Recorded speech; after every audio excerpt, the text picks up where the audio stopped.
farmer in ancient China had a neighbor who was a hunter and who owned ferocious and poorly trained hunting dogs.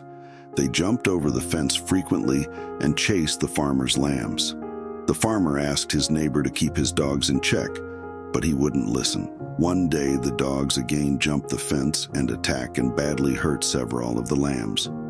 The farmer had had enough and went to town to consult a judge, who listened carefully to the story and said, "I could punish the hunter and instruct him to keep his dogs chained or lock them up, but you would lose a friend and gain an enemy. Which would you rather have, friend or foe for a neighbor?" The farmer replied that he preferred a friend. "All right, I will offer you a solution that keeps your lambs safe and which will keep your neighbor a friend." Having heard the judge's solution, the farmer agreed. Once at home, the farmer immediately put the judge's suggestions to the test.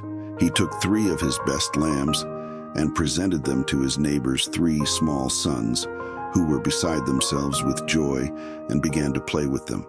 To protect his sons' newly acquired playthings, the hunter built a strong kennel for his dogs.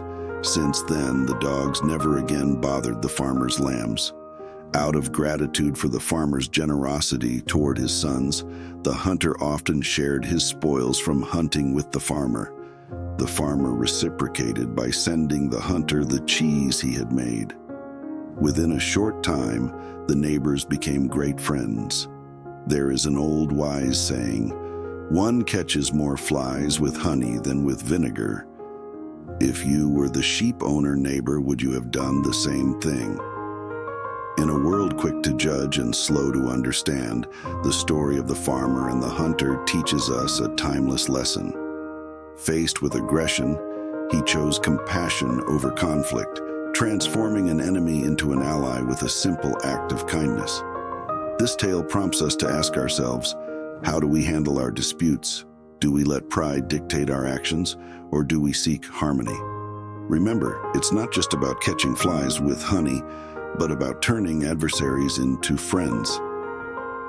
Today, let's choose to be peacemakers, for in every foe lies a friend waiting to be discovered.